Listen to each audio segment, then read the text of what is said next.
Troy. We'll get to COVID and the response in a moment. I want to get your reaction, though, to Labor's big decision this week.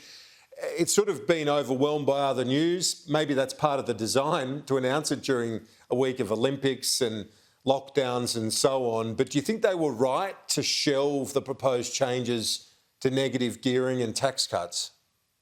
Yeah, Kieran, look, I think they were. And in fact, I've been arguing that for some years, and I'm not alone in doing that. I thought that these policies sapped aspiration.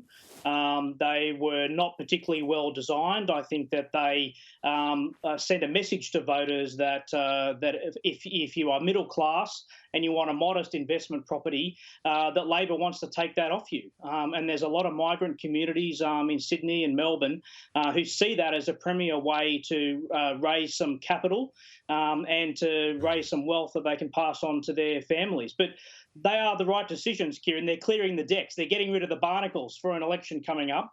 And they've also announced, too, of course, that they're not going to seek to repeal or change the legislated tax cuts. But the question's got to be asked, Kieran, is that they've been arguing for these things for the better part of the last 5 years. And so they're going to be asking voters to take them on faith. To now trust them that this capitulation, which is monumental, is what they really believe in, because even just a few weeks ago or a few months ago, Kieran, senior shadow ministers were arguing for getting rid of the tax cuts or continuing to maintain negative gearing or the capital gains discount, getting rid of it, that is. And I guess the politics as well, Troy, is to focus on the one main game, really, and that we all know what that is, the response to the pandemic.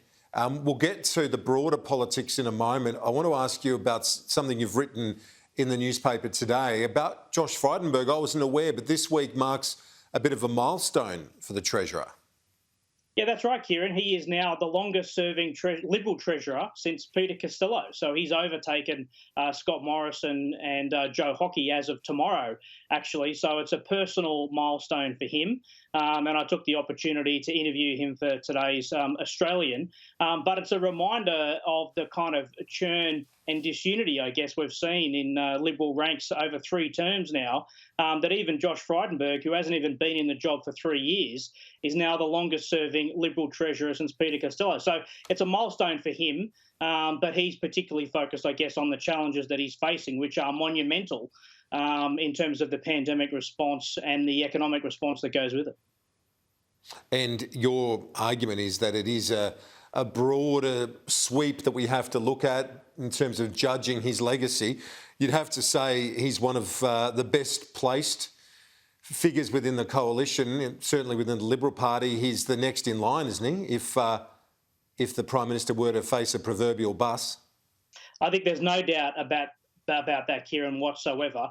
Look, it's too early to assess whether Josh Frydenberg has been a good treasurer or not, because he's still in the job. But I think he has met the challenges of this pandemic largely well in terms of the economic response. He hasn't got everything right, but the economic response has been good, and he's obviously jettisoned Liberal ideology about reverting to Keynesian-style economics to pump prime the economy. So he needs, I think, some credit for that. And I think also a role that is not often remarked upon is his role as Deputy Liberal leader.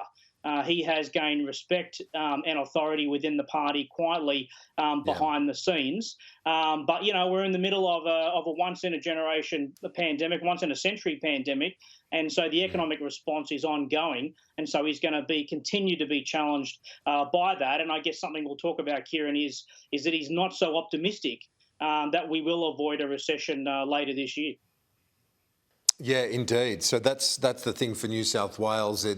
And with the flow-on effect for the national economy, it looks like that's where there is a possibility. And I guess with that, Troy, just quickly, if you can, it does bring with it the recession prospect, brings with it the ongoing political fallout as well, which I think there's been a real shift in the politics, and Scott Morrison particularly copping much more of the blame this time than in previous lockdowns. There's no doubt about that, Kieran. I mean, Scott Morrison's approval ratings have essentially declined very, very sharply. Voters are very critical of the vaccine rollout, which is primarily a Commonwealth responsibility. But the economic impact of these lockdowns is going to be severe. And in the Australian Today, I revealed that the cost of the 3 states being in lockdown is $2.15 billion a week. And now in New South Wales, they're looking at 180 million a day being taken out of the economy. So the Treasurer is not all that confident. I didn't suspect that when we get to the end of the December quarter, that is at the end of this year, that we won't be back in a recession. And of course, that is going to require another call on what is already a budget deep in the red in terms of more government spending. Indeed. We've had an expansionary budget like no other in this cycle this year, that's for sure. Troy, thank you as always. I appreciate that. We'll talk to you soon.